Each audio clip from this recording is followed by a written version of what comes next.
So I was sitting back one day trying to decide on what I wanted my first recipe on my channel to be. And each time I went back to my grandma. She had a stroke a few years back, and so she's no longer able to be in the kitchen cooking for us. But those of us that were blessed to have grown up around her during her years in the kitchen know how great of a cook she was. And I asked my kids one day, what was one dish that you really looked forward to having grandma make for you? And they said it was her okra.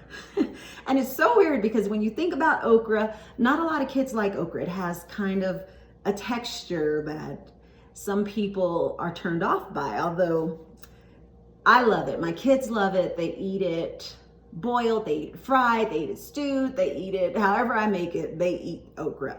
So this recipe though in particular is one that is very easy, has very few ingredients, and you know, I tried to critique it over the years and make it even more of my own by adding like fresh onion or fresh garlic or peppers and just throwing in unnecessary ingredients that just brought me right back to the basics of this.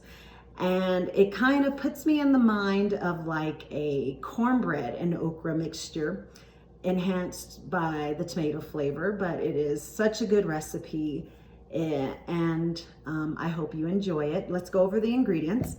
So first, let's talk about the okra. I am using frozen cut okra. And this is another reason I wanted to share this now, because I went to my farmer's market and they still don't have fresh okra out. It should be hitting the stores pretty soon, but any other time, if I don't have fresh okra, I am using frozen cut, and it really doesn't make a difference in how it cooks.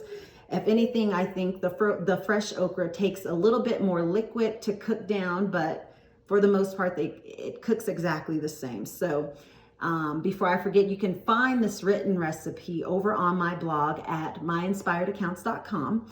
So let's go over the rest of the ingredients. What I have is some yellow cornmeal, some vegetable oil, but you can also use canola oil or any other flavorless oil that you might have on hand, some salt, granulated garlic, some fresh ground pepper, some tomato sauce, okra, tomato paste, and then I also have some homemade chicken stock. But for those of you vegetarians and vegans out there, you can substitute it for vegetable stock or even water. My grandmother always made it with just water, and it's just as delicious. So I'm gonna get washed up so that we can get started cooking this. So my cast iron has been heating over a medium-high heat, and we're gonna go ahead and get started. We're gonna start out by adding in the vegetable oil.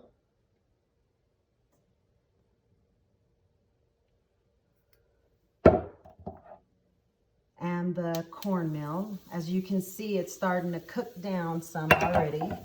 Get nice and toasty.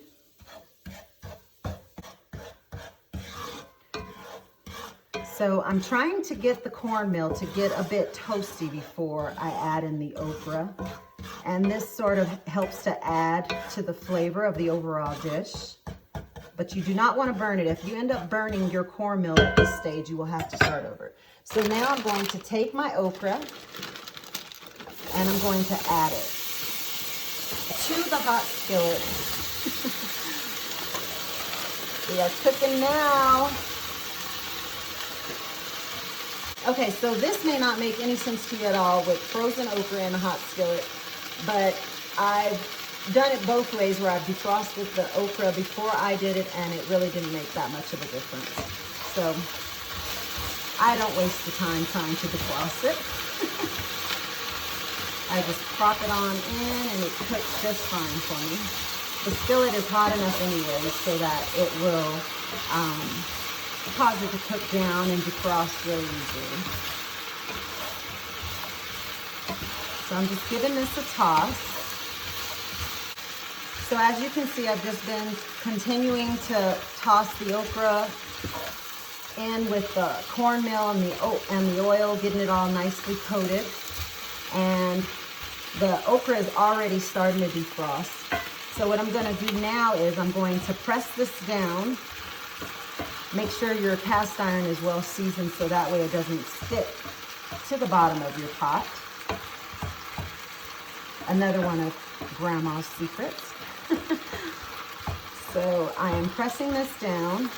And what I'm gonna do is I'm gonna let this sit for a couple of minutes, and I'm gonna come back through, toss the bottom pieces sort of up to the top, and the bottom will kind of get a nice little crust on it. And I'm gonna smash it down again, probably do it about 3 times total, and then we'll start adding in the rest of the ingredients. Okay, so I wanted to show you what I meant by getting it toasty on the bottom. That is flavor right there. And that's why it's very important to use a very well seasoned cast iron skillet. If you don't have a cast iron skillet, you can use just a non-stick one. Will work great for this. We are cooking.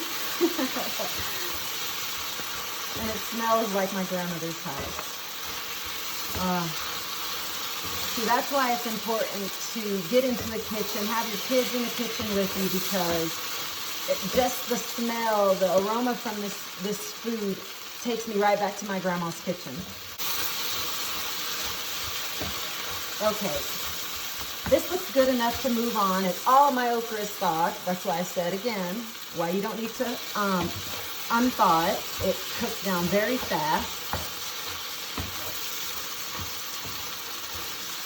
Okay, so let's go ahead and add in some more ingredients. So we're gonna add in the tomato sauces. Ooh, don't go crazy. Okay, better move fast. I'm gonna add in the chicken broth. Again, if you don't want to use chicken broth, you can just use water. And some tomato paste.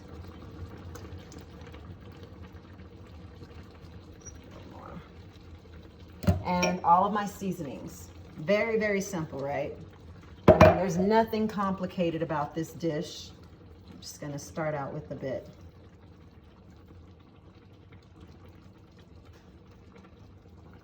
And then I'm gonna give this a good stir. Okay, so as you can see, everything is nice and mixed together. The house smells amazing. What I'm going to do now is I'm gonna kind of tint it with some foil, because as with most cast irons, it does not have a lid.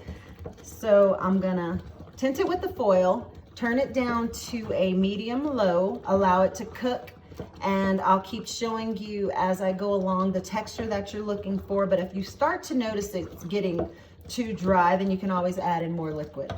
So I'll be right back to show you the next step. Okay, so we're about 10 minutes in. Be careful removing the foil. And as you can see, it's thickening up nicely. The cornmeal is now plumping and taking on helping to thicken up the sauce. We're going to continue to cook this for probably about another 10 to 15 minutes, and then it should be all done.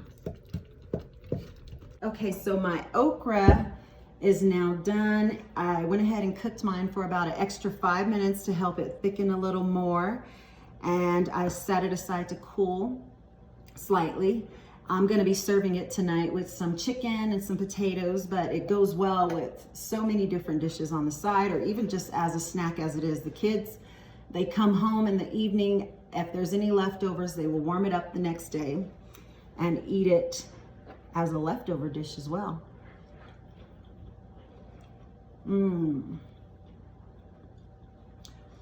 So you have the nice tomato flavor balancing out with that okra. The okra still has a good texture, although it's not as slimy as you might think. So if you're turned off from okra because of the slimy texture, then you might want to give this recipe a try, because I find that it's not as slimy as you may think it is, and I think it's because of the cornmeal kind of taking up some of that sliminess. Also, you have a nice little kick from the pepper. It's a very special recipe. I've never seen anyone else make it before, and it just speaks grandma to me all around. So I hope that you give this recipe a try. I'll be sure to include down below a link to my blog where you can find the written recipe for this.